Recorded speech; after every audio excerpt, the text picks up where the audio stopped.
Still sitting in a truck seat that's older than your favorite pair of work boots? Your back has been filing complaints for years. If your seat is worn out, sagging, or just plain uncomfortable, it's time for an upgrade. Head on over to seatspecialist.com. Check out their selection of quality replacement seats built to keep you comfortable mile after mile. And don't forget to use promo code TR104U to save 10% on your order. Seatspecialist.com, because a better ride starts with a better seat.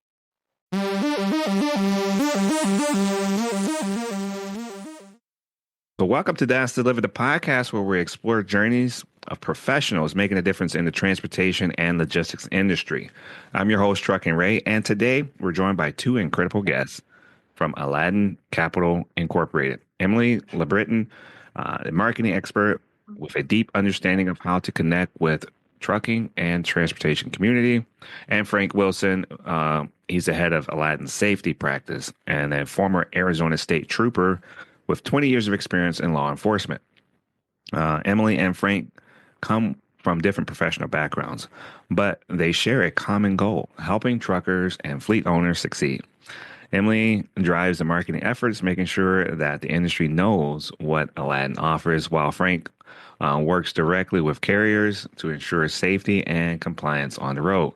Today, we'll learn about their journeys, the work they do, and how Aladdin supports the trucking community. So let's get started. So Emily, let's start with you. What initially drew you into as a career in marketing and transportation? I'll have you speak on that and tell us a little bit about yourself there. Awesome. Yeah. Well, first off, I want to say thank you so much for having us on the podcast. We're really excited to be here.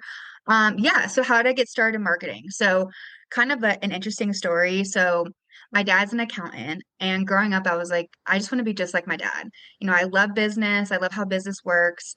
So, I went to college for that, started my accounting classes, and quickly realized, oh my God, this is so boring. I cannot sit and stare at numbers all day. So I knew I still wanted to do business. So I kind of popped around and I fell in love with marketing.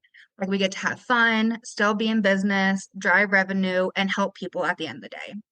So that's kind of how I got into marketing. That's So pretty. yeah. And families help each other and give each other Yes. ideas of what they could possibly do, and that's great. You admire your father, so man, great job. You made the best with it, made it your own. Now, just pivoting a moment in your career, you led to specializing in the transportation industry. What led to that? Any movements or that you can recall or moments? Excuse me. Yeah, so I was definitely like looking for a different job where I can, like I said, my one of the things I love about marketing is that you can make a difference. You can help people. Hey, you have a pain point, we can help you solve it. And that's something that I firmly believe in. So yeah, I was, out there just kind of like seeing what's out, and I came across Aladdin, and I was like, okay, what's Aladdin? It's a trucking company. And I'm like, oh, or excuse me, I should say trucking support company. And I love that because at the end of the day, like I mean, we all saw in COVID how important the transportation industry is to the economy. And these people are working hard every single day. They're busting their butts to go out there, do what they love to do, deliver loads, put food on the table, put roofs over the family's heads. So I'm like, I want to help these people. So yeah, and I spoke with Aladdin, and next thing you know, almost 2 years later, I'm here. So Yeah, that's pretty awesome. Marketing isn't easy. It's not straightforward. Some might think, but what were some unique challenges that you've encountered in your industry? Let's dive into that. So my background came from like a true like B2B. I started in the tech space, and also in the recruiting space as well. So we're speaking with, like the CEOs, like the HR people. But our audience at Aladdin here like really differs. We work with a lot of owner operators, or we work with a lot of fleet owners, mainly owner operators, depending on what service. So these guys are completely different than like a true B2B. It's kind of speaking to them as a consumer. Also, what I thought was interesting is, like I said, owner operators, these guys are in their trucks all day. So they're not sitting there reading articles. They don't have time to research on stuff. They're getting bombarded with phone calls, emails, especially with all the spams right now. So it's like, how can we reach them where they are while being relevant and popping up so that they want to engage with us. So that's kind of the challenge that, to this day we're still overcoming as this industry continues to change, as we've seen over the past 2 years. It's, really meeting them where they're at. So learning that. And I love it. I mean, I feel like we go back to some more of like the grassroots, like guerrilla style marketing versus digital marketing, like billboards, being at events, holding events. Again, that stuff that really went away during COVID, but now we're bringing it back. So it's kind of interesting to see how everything is cyclical at the end. So it's fun. Yeah, absolutely. Yeah, man, thank you. Man, you broke that down Yeah, and help everybody yeah, understand that. I mean, that of journey course. is it's a lot of effort put in there, you know? So, Frank, It is. kind It's of fun. look at you a little bit. You had a completely different background. What inspired you to become a state trooper? We'll start with that. You know, I mean, that's a great job in itself. A lot of work involved. I mean, man, tell us a little bit about that. Well, when I was 17 years old, I joined the Marine Corps. I got married when I was in the Marine Corps. I was an infantry Marine. When it came time for me to end my initial enlistment, I kind of came to a decision that my whole family's in the military. Came to a decision that I would like to have a family someday and stay home a little bit more. It's pretty hard to tell your kid, "Hey, heck of a baseball game. I'll see you next Easter." Because we used to go away for 6 months at a time, and then just the wear and tear in your body when you do it. And so let's be completely honest. What do Marines do when they get out of the infantry?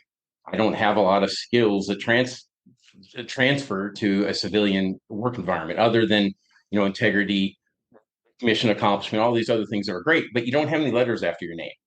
I needed a job.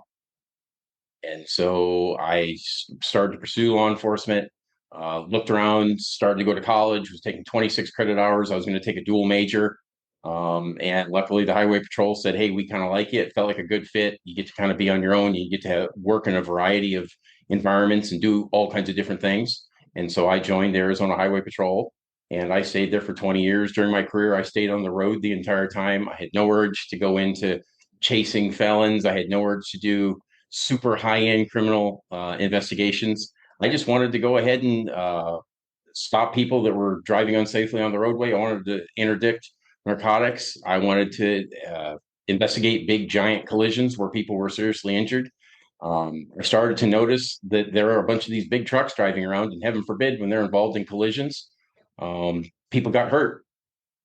And so that kind of started to spark my interest a little bit. Okay, why are these trucks doing this? Okay, that kind of morphed itself into, okay, it's now time to get out of the highway patrol. It's time to start a new chapter of my life through different reasons with the family and whatnot. I had grown up in South Dakota up until I was in third grade. And so my wife and I decided we were going to move up north, and we did. I retired from the highway patrol, began to kind of bump around a little bit, worked at a state agency here, decided that wasn't a good fit, went to go work for a multi-billion-dollar organization, kind of doing the same thing that I do now, similar, right? And I started to realize something. I'm never going to change their operating procedures. They've made $1 billion. Let's keep doing it, right? These bigger companies, the Walmarts of the world, the FedEx of the world, the UPSs of the world, they have 100 of me on staff, okay, that are well-trained chapter and verse in federal motor carrier safety regulation. The little guy doesn't get that opportunity. Even a guy that's only got 100 trucks, guess what? To pay somebody just to do my job is going to be pretty cost prohibitive. And you start to get smaller than that, it's impossible. But you're still held to the same standards, whether you're Walmart or Frank's Freight. It's all the same. And so that's what led me to Aladdin, because they presented me the opportunity. Hey, start this department. Let's run with this department, kind of make it how I think is going to work best for everybody. And luckily, we've been, I'd like to say, relatively successful. Especially, I don't even have to qualify this. We're extremely successful helping out industry maintain compliance. Wow. I mean, that's great, man. And thank you for your service. I Appreciate mean, it. doing that, I think you're very well qualified for a lot of jobs, man. And I'm glad you kept pursuing something and something you're passionate about, you know. Like I said, Emily, she got the family background and then you're also pushing forward on things that mean deeply to you. So it helps out in those passion. It helps out in the industry, man. And people can read it and they can feel it. So, man, big ups to you guys. Great teamwork. Was there a moment that you decided to transition from law enforcement to working in trucking and safety that you recall, maybe like a story or event that took place that you want to share with us? I did, or had the opportunity, however you want to look at it, was the victim of. I went to a lot of serious injury collisions up into involving death. A lot of them did involve commercial motor vehicles. It's not one specific instance. I'll call what it is. It was personal. It's extremely personal to me that we decided that, hey, we always wanted to move. I worked in metropolitan Phoenix. There's 6 million people. The hustle and bustle. I watched Phoenix grow. We moved there when I was in sixth grade. I went away, graduated high school, went away, came back, and just watched it get bigger and bigger and bigger. It's not going to stop. My wife and I wanted to move to a more rural area with seasons. We kind of like rain. So we moved, and we moved to South Dakota. And that's just about it. But there's just been, unfortunately, I've been involved in the investigation of hundreds of collisions involving fatalities. I worked in the west side of metropolitan Phoenix for 20 years. That's between Phoenix and LA. Anybody who's ever done anything in the trucking industry realizes that there's one or two trucks on I-10. Our traffic flow on the west side of metropolitan Phoenix is about 275,000 cars a day on I-10. They go through a certain point. 6 lanes of traffic, bumper to bumper, the whole 9 yards, just like California, just like the East Coast. Minneapolis has traffic, just like Dallas. We are a full-blown metropolitan area. That wears on you a little bit, just trying to go from A to B. And so we moved here. Live on a farm now, have animals, everything's good. Shovel snow. That's snow again, right? But no Whataburger, so I'm still very upset over that. So we're fine. Oh man, what about so whether it's an inspection, an accident scene, uh, or a lesson you think is important for today's drivers, what would you tell those individuals out there on the road that's driving, whether it be in a semi or even just in their pedestrian car? Well, it's anything. Anybody operating a vehicle on the roadway, we all are on these roads. Think about what's important now. What's important now is operating your vehicle, whether it's a tractor, whether it's a moped. What you're doing now is most important. Don't be distracted. Don't be under the influence of an outside chemical stimuli, whether it's alcohol, whether it's illicit drugs, whether it's prescription drugs. Okay. Don't drive on the road when you're so daggum tired you can't hardly stay awake. If you forget where your car keys are at because you're that exhausted, what kind of a good idea is it to get in something that's metal and capable of traveling at 80 miles an hour? That is going to, heaven forbid, get involved in a collision and hurt yourself or others. That's the big thing. Yeah, those distractions, man, it has been increasing, not just for passenger cars, but even for professionals. What do you think we can do to combat that? Just keep increasing awareness, or how can we fight back as an industry? You cannot regulate common sense. Common sense is an uncommon virtue. We, on a personal level, each driver, okay, and we're all guilty of some form of distraction. We have to, on an interpersonal level, you have to determine whatever outside stimuli is affecting you, whatever distraction, you still got to concentrate on driving, operating your vehicle. And so I just think we just keep trying to tell people, hey, do this, and hopefully maybe it'll take effect. Hopefully they don't have to learn from something bad that they see or something that they experience in. It's kind of like we all know cheeseburgers are bad for us, but we're still all going to do it. Okay. It's just, are you going to eat a cheeseburger 3 times a day, or maybe just eat one sparingly? I'm not the one to talk to about cheeseburgers. I'll eat cheeseburgers till I fall over. But realize there's a risk reward in this. When you're operating a vehicle, there is no acceptable reason to be distracted. There isn't. None. Yeah. Yeah, you're right. Staying balanced, making sure that, hey, I see the bigger picture here that I could actually do a lot of harm versus, the good that you're trying to get out of the cheeseburger, or that, that other thing that you have to try to give your attention to, whether it be a cell phone, a message or something, it can wait. I think that reminder, putting those on those billboards out there on the road, even if it's just an information board, letting people know, hey, while they're riding, look at that. We're on to you. We know you're probably on your phone, so I'll just put it down for now and you can wait. So, just kind of switch over into joining, Aladdin Capital, what was some of the things that a typical day looks like for you at head of marketing, Emily? We'll switch back to you. That is a very good question. So every day is completely different, which is, another reason why I wanted to jump into marketing. I'm over here maybe helping a sales rep, make sure that they can get to a customer, or I'm working with, for example, the safety team, making sure that if there's a new law enforcement, or I should say law enforcement regulation that's out, or something with compliance that has changed, I'm getting it out to our customers.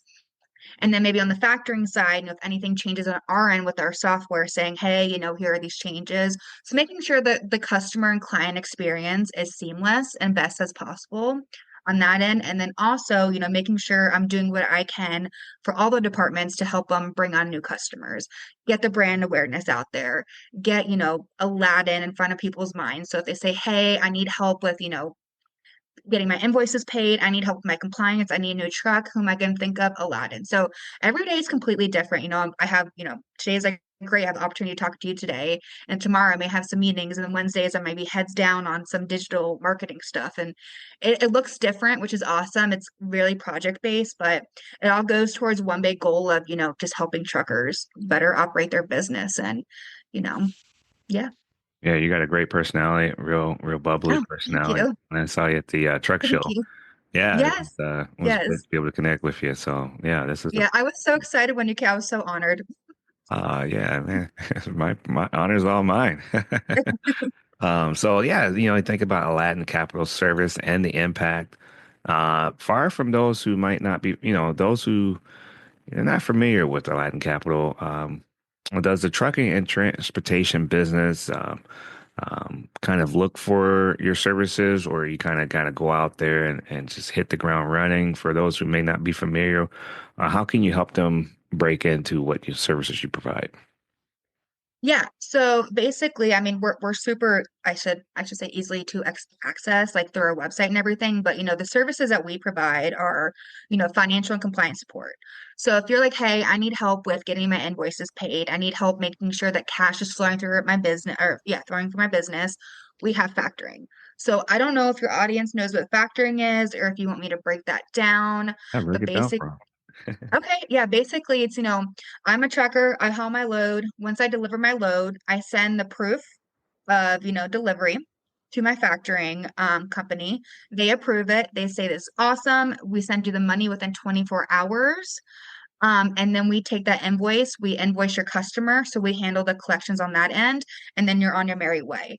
So, instead of having to wait 30, 60, 90 days to get paid, we pay you within 24 hours. You don't have to worry about that. And then you're on your way to your next job. So that's factoring. It's extremely helpful, especially with owner operators, a small guys starting up. Because let's face it, owning a trucking company is not cheap, and you guys need to keep working. So that's factoring. We do equipment leasing financing for Class 8 vehicles. Um, and then we do compliance and safety. And compliance really is a big umbrella for IFTA filing, IRP setup, IFTA license setup, plate renewals, permits, safety like what Frank does, UCR, excuse me, renewals, US DOT updates, 2290 filings. So we're kind of like a one-stop shop. That's our goal for financial and compliance support. But yeah, so if anybody needs us, you can Google us. You can, find us at any local truck show. We're actually, spoiler, we're launching our Instagram and TikTok today. So we're going to be more on social media. That's like one of the goals going forward. We're going to be all across the internet. So yeah, it's right now we're accessible, but I want to become more accessible to people. So Let's do it. Tell me yeah, about the leasing. Man, guys want to buy the yeah. the nicest and best stuff, but it's probably not the best idea. Walk me through a little bit of that for the leasing. When they pick out their equipment, what is it that's one of the first things they have to do? Okay, yep. So they pick out their equipment, and like the first thing we talk to them about, and like just because of how the industry is right now, how much do you have to put down? We do have a percentage that we do require, and when the industry is a little bit tougher, it's a little bit higher to making sure that we We all get paid. But yeah, making sure you have that money to put down, A. And then B, another thing that's really important for us is that you have 2 years of CDL driving experience under your belt. So those are the two main stipulations. And obviously looking at your credit, are you able to pay bills back at the end of the day? You know, are we going to get paid on our end? So yeah, those are the main things. I will say a lot of the guys that we have come through dealerships. So they go to a dealership, they pick out their truck, and the dealership may say, hey, you need to finance this. We got Aladdin. So we don't typically help somebody, you know, if you were to come to me and say, hey, I'm Ray. I want to start a trucking company. I want to haul XYZ. What do you think I should haul with? You know, we will help you if you need that, but that's not where our main service lies. You say, hey, I have this truck. I want to purchase it. I need help purchasing it at the end of the day. Nice. So, That sounds like a good experience. Get people in yep, the seat, get them going on the road, get them doing the things they need to do to take care of their families. So yeah. let's kind of switch over to the compliance part. Frank, what does a typical day look like for you when you get a phone call or you get a new customer? Tell us a little bit about that. Well, they're very different scenarios. Let's talk about if we get a new customer, whether it's a pre-existing company or whomever. Okay, new customer, we're going to begin a short conversation with them. We're going to answer their questions if they have them. We've tried to make getting their carrier files up to compliance as easy as we can for them. We can do all these things electronically. As long as I have some certain pieces of information, as long as I got a med card, as long as I got your driver's license, okay, as long as you have a personal email address or what you're going to use to set up your company, and as long as you have a cell phone, we're good to go. We're going to start building all these FMCSA required portals. Let's not devy into it any more than that. We're going to start building up those portals. We're going to send you everything electronically via DocuSign. The good thing that we like about DocuSign is it's either going to be right or it's going to be wrong, and it's time stamped. Okay, so now the feds have they will treat that as authorized electronic communication signatures and the like. Okay, we're going to help you make sure that you fill out, once you've filled out that DocuSign, and once it comes back to us, it's going to be reviewed. Right? It's audited when I look at it. Okay, once my team gets it, they know what to look for. I've trained all of them on what to look for, the basics. Okay, 10 years of CDL history, convictions, previous employers, that type of thing. Once we get that, we file it. We're going to ask you for some more information so we can build all your carrier files. This is a collaborative effort between us and industry. We don't want industry to think that, oh, Frank's taking care of my safety. I don't need to do anything else. No. Okay. The feds have bought off on this system where I'm a force multiplier, for lack of better words. I will help you stay on the road, make money, haul your loads. I'll take care of all the back office stuff. But I'm only as good as the information I get. Right. I don't know if you get a new truck. I don't know if you have a roadside inspection. I don't know if you hire new drivers. Okay. So you have to tell me these things. I'll do the big three requirements that you have to have before you can operate a vehicle, even for yourself. Okay. We're going to make sure that you're enrolled in drug and alcohol testing. Am I a consortium? No, I'm not. Okay. Do we have people that we can recommend to you? Yes. Okay. We're going to get the documentation that's required to put in your files showing that you're in a drug consortium.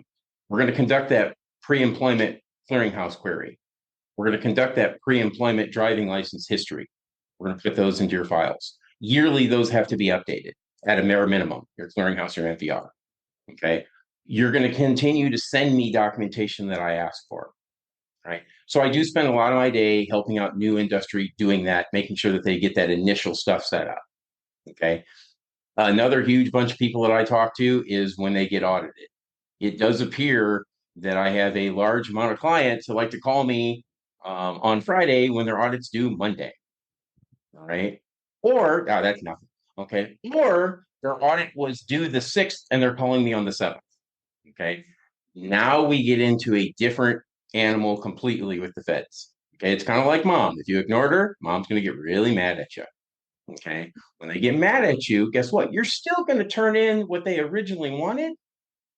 But now you're going to have to say, you're going to basically write them a letter saying, I'm sorry. And this is what I'm going to do not to do this again. Okay, so we will help industry through that process. But again, it's a collaborative effort. I'm only as good as the information that I get. Okay, I can't make up stuff for you. I can't predate stuff. Okay, these are 3 things that you were supposed to have before you start driving, even for yourself. Be enrolled in the clearinghouse, have a driver's license check on file, and be subject to drug and alcohol testing with a proper pre-employment urinalysis conducted. Okay, so that's kind of how what I do. I talk to people all the time, just trying explaining federal motor carrier safety regulation to them. Wow. And so either of you, maybe tell the listeners out there, how does Aladdin position itself to stand out from the rest of the crowd in the industry when it comes to compliance and business service providers? So I will say that I think Aladdin actually has a really unique angle compared to other compliance and factoring providers. Um, Unlike other people, like we were actually founded by a fleet owner and industry professional. So one of our owners, he used to own a trucking company. He's worked with that. And then also a lot of people on Frank's team, like we have ex-safety managers, ex-safety directors, ex-dispatchers, dispatch managers. A few of the guys that work at our company used to be carriers and haul some loads. So we have people that were actually in like the shoes of our customers. So because of that, we're able to take their insight and experience and apply that into our solutions. So that's how we kind of like market ourselves as industry experts because we've been in your shoes. We know our tagline is we know the road that you're on. We understand what you've been through. We know your challenges and we know your wins. And we're here to help you overcome your challenges and then celebrate your wins even more. Um, Wow. so yeah, and I would say Frank is a true testament to that. Especially the fact that like he came from enforcing compliance and now he's helping others maintain their compliance to shows that, like what he's learned in the trucking industry or through his years in the industry, he's taking that, he's helping apply it and make these great customized solutions for our carriers to stay compliant and have that peace of mind at the end of the day. Yeah, peace of mind is huge. Frank, maybe tell us a little about that, the DOT compliance. What's some Well, of the I big think mistakes? Go ahead. well, there's a lot of people that are going to this documentation, file requirements, all these rules and regulations. If you have time and you want to read 590 some odd pages written in legalese, knock yourself out. Okay. There are people that will provide you with the required documents. There's very few, and now we start paring it down just a little bit more. All right. There's very few that'll maintain those files for you, i.e., data retention. There's even fewer that are actually going to say, hey, you know what, Ray? I need this medical card is not current. Thanks for giving me your medical card from 2024. Good for you. I need your current one. Okay. Hey, this annual inspection, right? This was conducted on a Peterbilt. This vehicle list you're giving me says you own a Kenworth. Which one is it? Okay. This MCS 90 you have on file, this is for insurance policy 7. How come you now have insurance policy 3? You get what I'm saying? So we're one of the very, very few. I'm basically, when you send me your documentation, me and my bunch, we're looking at it. We're making sure it's compliant. You're ready for an audit. Okay. Whether it come from a state level, a federal level, or heaven forbid, if you're involved in a collision, where there's going to be civil liability, we've audited it already. That's what I think is a bigger difference with us. I mean, there's lots of people who send you the paperwork. Heck, you can print the paperwork out. Did you fill it out right? Yeah, and it comes down to it. They're looking at everything. They want you to dot your I's, cross your T's, and Yep. then some. Yep. Because, like you said, lives are involved, or property damage as well. The value of things are so expensive nowadays, Oh, and who's going to pay yeah. for that, right? Yeah, and I'll add on to that too. Like with our IFTA services, like one of the great things that we do as well, like Frank said, you can submit your miles and your fuel, and people will take that data that you give them and do your tax, calculations based off of that. We actually sit there and like, bless the hearts of the IFTA people because they're staring at spreadsheets all day. Not why I wanted to be an accountant, but they're actually going through and they're making sure, okay, so you said that you did this many miles in X, they compare it to everything and they pull out if anything stands out that's not right and they correct it. Because at the end of the day, we want you guys to, make sure you're staying compliant, having it done correctly. We're not just going to do it because we want to get paid. Like we actually want you to get it done correctly. So that's one thing that really makes us stand out on that side as well. And it sounds like trustworthiness means something, and Yeah. you value that. Some other places, they're gonna struggle with that because they've gotten so big. So I don't know if that's probably something that niche effort that happens when the companies take those principles and make them the part of their core values. I mean, that's going to be good. That's going to hopefully that our customers can see that and believe in it, and also hearing what you guys are saying. I mean, maybe they'll make a switch. Yeah, yeah. I'll say one last thing about like the niche thing. Like as Aladdin continues to grow, we still provide like the small business personalization and customization and the trustworthiness to our customers. Like that does not get lost on us. And I will say specifically like Frank, I mean he's done a great job on that. Like his team has continued to grow and he's very much so made sure that every single person underneath him follows the same processes and the same like has the same ethical outlook as he does as well. So which is important. Yeah, we definitely want you guys to grow. Yeah. Keep doing what you're doing. So yeah, that's huge. Yeah, it's great. So I mean, as from the marketing perspective, how do you educate clients on the importance of safety and compliance without overwhelming them? I mean, it seems like there's a lot of little intricate detail. How would you help those individuals? So I will say one good thing that I don't know a lot about safety and compliance in the weeds as Frank is I can take what he's telling me and I can pull it to a higher level so what I can understand. If I'm like if I can understand it, they can understand it is kind of the basis that I go off of. So yeah, like Frank and I we sit down, he tells me, you know, the upcoming for example, the clearinghouse rule final two. We talked about that. Okay, so how is it going to affect them? What are the consequences? What do they need to know today that they need to start putting into action. So we take that information, we put it in blogs that are always going to be on our website. So if people ever need to go back to that content, they can find it. We're constantly, we have a shameless plug, we have a monthly newsletter for all of our customers and people in our community as well. So we're constantly giving them up to date stuff. And that's where we'll keep highlighting, hey, if you haven't seen this, make sure to check out. We'll send, you know, some customer service announcements if needed on social media. And in the past, we've actually even held events, like specifically around the Clearinghouse Final Rule too. Like, let's get everybody in the same room, all of our customers, and let's talk about what are the concerns, what are their questions about this, so that way, when it goes into effect, they're not being pulled over on the side of the road. And heaven forbid, they don't have a load with them. And they can just continue on with the rest of their day. So we kind of our biggest thing is we really try to make sure that we are promoting proactive safety management measures. And like, you know, Frank and his team are amazing and keeping me definitely in the loop on that. Because like I said, I know compliance enough to be dangerous, but I cannot tell you all the weeds. So yeah, just kind of taking that, bringing it to a high level and just keep making sure we're staying in front of their mind and having, you know, the opportunities for them to speak up, ask questions, all that fun stuff.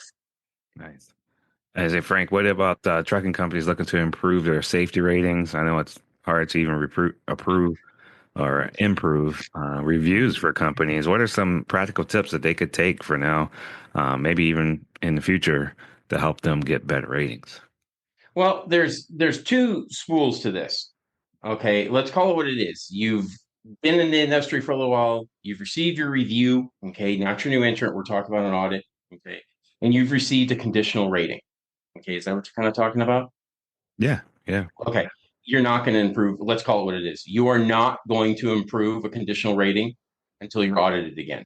Oh, That's it. Okay. Now, can you, during the very initial, once you've received your audit and you have a conditional rating, that makes any sense to you, a proposed rating of conditional. Okay. This is after the audit's done. You have the ability to try and put safety procedures in place that would eliminate those violations that they found during the audit. But it's very, very small window. You've got 30 to 60 days to do that initial return back to the feds. Okay. And then it can be a lengthy process. I'm in one right now that has been going on since November. okay. Okay. Early November. And I mean, like the day we got the audit findings, we already knew what they were going to be because I had already audited them. Hey, this is all the stuff I'd find wrong. And I wrote it all down. And we did the corrective actions in house to fix those things. Yeah. Right. We're still receiving requests from the feds for stuff. And I'll be absolutely honest with you, we've already sent this stuff into them. They want it. Not only do you send it to them, but they want, you know what? I don't want to dig through all that paperwork that we sent because we sent multi kilobytes full of carrier files to them. I just want to know about Frank's pre-employment P test. One thing. I sent that. Guess what? That does you no good. You're going to send that just to him. Hey, I wanted to see his hours of service for January. Well, I sent them it. You asked for it in the beginning. Here's just that. So we've been going through this process. So there is that side of it. If you get a conditional rating, you're going to get audited again. That's the only way it's going to go away. That's it. Okay. Other than that initial time period that they give you to adjust yourself. Okay. Now, is there some circumstances where they have petitioned the feds after the fact? Yeah, there is. Right. But it's conducive to you to try and respond within that initial period. Obviously, we'd rather have no wrong in the beginning, but you were found in violation. Correct that stuff. Try and tell the Fed you've corrected it. Hopefully, you get that satisfactory rating. If you're unconditional, you're unconditional. That's all there is to it. So there's that side of the house. Now let's deal about just the roadside inspection side of the house, something called an inspection selection system, ISS for short. Okay. It goes directly off of your SMS, which nobody on planet Earth can figure out unless they have advanced mathematical degrees, because they use algorithms about when did the violation occur, what's the magnitude of the violation, all these other different things. So let's just put that aside. That's too complex. The best thing you can do to help your safety score, we're just talking about ISS, is a quality pre-trip inspection. Don't get stopped. And if you are stopped, you want a clean inspection. Okay, it's kind of like if you put oil in a cup of water. Okay, if you got a small cup of water and you drop a drip of oil in there, guess what? You got oily water, right? Okay, so your cup was all your roadside inspections. Your drop of oil is your bad inspection. Now, if you had 1.5 gallons of water with that same little drop, it's diluted? Yes, it is. Okay, so you want to do a quality pre-trip inspection. So when you are stopped, because you want to be stopped, you want a clean inspection. That'll dilute the bad inspection. That's the key. That's the key. And that's the key. Being consistent with it as well. I mean, that's key. Now, you always want to be compliant in the beginning, right. But you got caught with a mistake. Unfortunately, that mistake holds a lot of value. It's going to stay on your record for 2 years. Okay, so if you only have one stop in 2 years and it's bad, you're out of service because you unplugged your ELD. Okay, and so you got an out of service order and you sat inside the road for 10 hours and you only have that one stop. Your ISS is going to be high for a little while. But now here's the other side of the coin. If your ISS, your inspection selection system, cops were not very smart. Red, green, and yellow, just like a stoplight. Guess what red means? Stop. Yep, stop. Yeah. Yellow means I can think about stopping you. Green means just let him go on down the road. It's no reason. Okay. Unless I see a violation. If I see something that's going to be a big violation, guess what? I'm going to stop you. I don't care what it is. Okay. So that's the only way you can try and improve your scores. Be compliant. Okay. Be compliant on the roadway. Have your carrier files compliant. But we're just talking roadway right now. Okay. Have your equipment maintained. How do you do that? Pre-trip inspections. Secure your loads. Don't look at your cell phone. Don't touch your cell phone and put your daggum seatbelt on. Tell me about that. Don't touch the cell phone one. What's it? Give me some insights on that one. You can't touch your cell phone. If your cell phone is in your hand, if you're holding your cell phone, I know, good, there's a podcast. If you're holding your cell phone, it's kind of like if Frank Wilson's holding a Whataburger. We're going to assume I'm going to eat it, right? If you're holding that cell phone, you're going to look at it vis-a-vis. You are going to be distracted. So like a cell phone holder. Yeah, you have it in your paw. You're holding it. Yeah. You can have it turned away from you. It doesn't matter. It's in your hand. You're going to use it. Okay. One touch, good to go. Okay. You answer a phone call, you do not, that's fine. Now, that does not mean you get to have one touch and watch your YouTube videos. Okay. Yeah. That's not what I'm talking about. But if you need to answer a phone call and it goes to your Bluetooth, whether your finger doesn't get you in trouble, holding your cell phone gets you in trouble. Gotcha. Thanks for clarifying that. Yep. So then go ahead, Emily. I was gonna say I'll back one thing up on, Frank said the pre-trip inspections. I was just at a safety conference on Friday, and they had the state troopers were going through, the top inspections, out of service, not out of service. And they did top 5 for each. 9 out of the 10 of them could have been prevented by pre-trip inspection. Excuse me. It's like blinkers not working, loads not secured properly, missing something on the tire, like little things that if you, like Frank said, if you took that 15 minutes, 20 minutes in the morning, you're going to save that how many hours, fines, all that, that would come from maybe an out of service order or what have you. So yeah. So, man, those inspections and distractions are going to get you if you're not behaving correctly. Mhm. Good tips there, guys. Putting it out there for people to please stay aware out there on the road so that they can keep on rolling, that there's nothing really getting in your way so that you can continue to provide for yourself and your family. So, what are some of the misconceptions? Maybe let's touch on that for truckers about compliance and safety. People think they're okay, but I know the cell phone is one of them. They're thinking they could touch it once, and that's good advice. But what about some other things that people get caught up in that you see? Well, that's pretty simple. First thing is law enforcement is not out to get you. Okay. We're out to get violations. We are not picking on you. You probably did something wrong, and we're choosing to enforce the statutes to its fullest. Okay. Call that what it is. Right now, what are the three things that are most lacking with pretty much everybody? And it's very simple. It's those big three, I call them. Okay. Even as owner operators, even as a one-man shop, or even as FedEx, it does not matter. Everybody, before they get behind the wheel of a commercial motor vehicle on the public roadway, shall have pre-employment drug testing with negative result, shall have a full pre-employment clearinghouse query on file, a pre-employment before operating a vehicle motor vehicle record, which is basically just your driving history.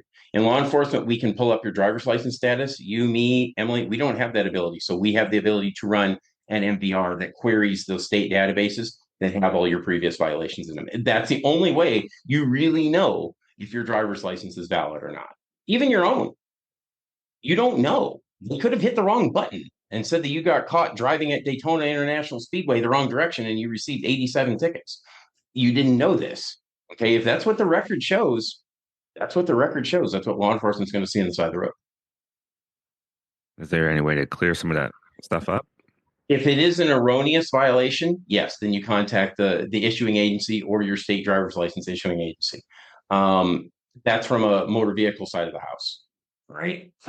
There is no way to fix a bad pre-employment drug test unless you talk to your doctor, and maybe there's some exigent circumstances. Don't try and be a doctor. Didn't stay on a Holiday Inn Express last night. All right. The clearinghouse, right?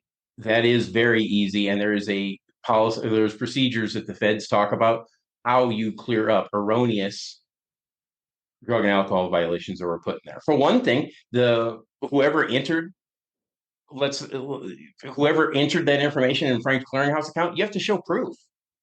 Hey, here's his positive drug test. You have to present that. That proof has to be in the clearinghouse. They don't have that proof. I just don't get to say Frank's a bad driver. No, I have to be able to show, hey, here's his bad urinalysis he took on February 14th, 2025. I like it. Thank you. And, hopefully people aren't dealing with that, but if they are, they know that they have options to help themselves out there. So the industry specific knowledge versus general marketing experience when it comes to marketing a business like Aladdin Capital, how important is it that you be industry specific knowledge? Like we're saying, we mentioned that niche. How important is it that you really narrow it down? It is extremely important. Like kind of like I mentioned at the beginning is, you need to know where to find your audience where they are. That and B, you need to be relatable and relevant enough for them to want to click on your ad, open your email, answer your phone number, read your article. You need to be able to be, how do I say this? Solving a pain point for them. I'm going to put that in words for a second. But yeah, so it is extremely important because like I said, trucking, like what we do is technically B2B, but at the end of the day, when you're working with owner operators or small fleets, it's really B2C because they're one guy, they're one consumer, and the way they're engaging information is very consumer like. Versus, if we're working with bigger fleets, we can talk to them more B2B because their CEO, their CFO has time to go on the internet, do some research, you know, open my emails, all that fun stuff. So it is extremely important. And I would also say, like, specifically with factoring, there's so many factoring providers out there that you need to be specific on, hey, we're going to help you tackle this challenge. We're going to help you with this because I know, like, the shoes are, I know the road you're on. We've been in your shoes before. We can help you. And that's something that's going to help you stand out. Because at the end of the day, like right now specifically, like people are very focused on their factoring fee slash rate because the industry isn't, it's not great right now. We're going through some tough times. Um, so yeah, customer service is huge. It's huge. Like we got to make sure that we are definitely getting the money to our people in a timely manner, and we're doing it in the most seamless process possible for them so they don't see any hiccups. So it is extremely important. And like I said, it just all goes back to like knowing where to meet your audience at the end of the day. I will say when I first interviewed with Aladdin, I took a lot of the B2B stuff that I used in the past and I said, okay, so we're going to have, our two owners, we're going to have our leadership team. You guys are all going to be posting on LinkedIn. And they laughed at me and I was like, what's so funny? And they're like, truckers don't use LinkedIn. And I was like, now I understand. I mean, excuse me, they do. I don't want to just say that, but that's not the main like social media platform that they're on. So it's like, okay, I had to pivot at the end of the day. You might not see owner operators just hanging out on LinkedIn because at the end of the day, that's not where they really look for a job or for their loads. So yeah. Um, so what advice would you give, final thoughts and advice? What advice would you give marketing professionals? I know you don't want to give a lot of the secret sauce, but looking to transition from the niche industry to life and trucking, like trying to find those individuals, like you said, getting them to click on it, to read it, to know about what it is you offer, because you have a great service. I mean, you guys have the passion, the desire, Mhm. and I think maybe they'll get that from this podcast and see that and feel that. So, what advice would you give professionals out there for marketing? My main advice is definitely like do your research. I would say, not only Googling stuff online, but go talk to actual people who have been truckers before. Like I said, it's great that we have ex-carriers, ex-fleet owners on our team. So when we had, Aladdin had separate from Aladdin, when they had this trucking business, I'm a lot of the stuff I learned from was like I should say mistakes or things that they learned from. Like, oh, we learned that we needed a safety provider because XYZ. We learned that we needed help, we needed a factor because of XYZ. We learned that we needed somebody to do our IFTA because of XYZ. So learning that kind of their experiences firsthand, I was able to take that and run with it. And also, going to industry events, go networking. I mean, you don't have to have a booth, but go walk around and network. That's something that's huge. Listen to podcasts like yours, hear experiences firsthand. Because at the end of the day, I'll take tech for example. I mean, you can Google like what is a CTO's pain points? Oh, their tech's not working. Great, we can help you work it better. But I feel like a trucker's is very unique, specifically unique to their business. Where you're hauling, what you're using to haul for, all that, we take that stuff and it's like kind of a formula and we put it in and that's how we give you your best customized solution. So yeah, I would just say go out there, do your research and understand what it means to be a trucker at the end of the day. Absolutely. I mean, a lot of truckers are out there and they drive. Believe it or not, they're on TikTok, Twitch, I playing know, video games with driving truck on video games. I know, it's crazy. Oh man, when I figured that out, I was like, wow, this is a whole new another world out here. This way it could be It free from is. uh, to the real life. They can actually enjoy trucking in a simulating type. So, so, Yeah. yeah, they're out there. Frank, what about you? What advice would you give? Final thoughts and for maybe truckers or trucking companies out there to stay proactive with their safety and compliance. What would you say to these individuals? Some things you want to say. Well, the big thing is, and we already kind of touched on it, you want to eliminate as best as you can having roadside inspections. Okay. Is there good that can come of it? Yes, there is. Could you find a mistake that would possibly, the reason why from a law enforcement point of view we do it is we can find a violation to get eliminated collision. Okay. That's our thing. Okay. From the industry side of view, it takes away your time. Okay. It takes about how much you can drive. It's going to, at the end of the day, end up costing you money. Okay. So a couple of things you can do. Do proper pre-trip inspections, trying to eliminate the number of times you're going to get stopped. That does not mean drive around the scale house. Okay. But what that does mean is, all right, don't spend your time and effort trying to reroute yourself do a pre-trip inspection, get stopped. Okay, they'll eventually stop stopping you because you'll get that green light and you're boring, right? The other thing is either A, take the time and effort that it takes to become knowledgeable about the file retention requirements and the actual requirements under Federal Motor Carrier Safety Regulation for compliant carrier files. Okay, or do your research and ask for somebody to help you, because that's what my team's here for. That's what Aladdin's here for. All right, we can take some of this back office stuff off your plate and allow you to A, work within Federal Motor Carrier Safety Regulation guidelines or service, so you can work more and then spend more time at home actually enjoying the fruits of your labor. Yeah, absolutely. Yeah, you're awesome.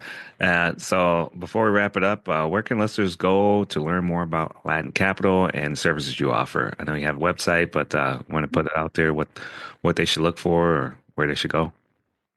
Yeah. No, I would just say go to our website, which is www.aladdincap.com, or they can call in to our direct sales line if they have any questions, which is 539-252-3346, or find us on any social media under Aladdin Cap, Aladdin Capital Inc.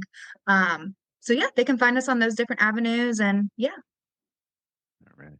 And so get in touch with Frank. That's something that happens after the onboarding. So they'll probably be happy to talk to you as well, give them some of that relief. So that's good. It's real good. Yeah.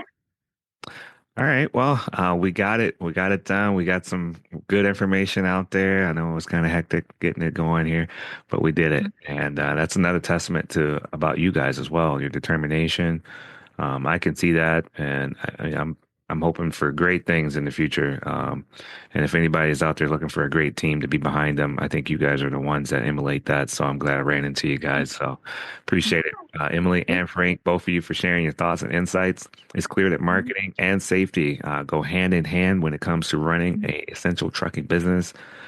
You provide this service, and your expertise helps ensure that truckers not only stay compliant, but also know that they can navigate the industry with confidence. So, thank you for joining us today. Anything else you want to let the listeners know about Aladdin or the website? Anything you guys want to say before we sign out? No, it's just that fact that we're honored to be here and we're excited to partner with you, and hopefully more to come. Awesome. Sweet. I look forward to the future. Thank you so much, guys, for the details. And if you guys like what you hear, like what you see, thanks for listening in. You can always send us a review, send us a comment if you want to be on the show. We look forward to it. So any other expectations you guys have for us, we want to hear it. We want to know about it. So thank you so much. Be sure to subscribe, like, and until next time, keep the big wheels turning and stay safe out there on the road. And remember, that's delivered.